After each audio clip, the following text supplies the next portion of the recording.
High বন্ধুরা, Saudi আরবে এরকম হাঁড়িতে কেউ কি পানি খাইছেন? কেউ খেয়ে থাকলে আমাকে বলবেন। এটার পানি একদম বরফের মতো ঠান্ডা। দেখেন আমি খাইতেছি এখন। দেখেন এই যে বাটি নিব, বাটি নিয়ে এই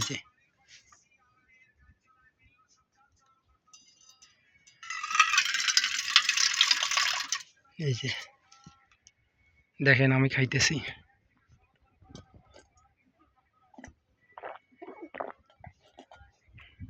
ফ্রিজের থেকেও ঠান্ডা। কেউ যদি খেয়ে থাকেন তাহলে বলবেন। এটাতে আমরা জল সংরক্ষণ করে রাখছি। দেখেন এটাতে বরফের মতো ঠান্ডা হয়ে থাকে। এই যে দেখেন।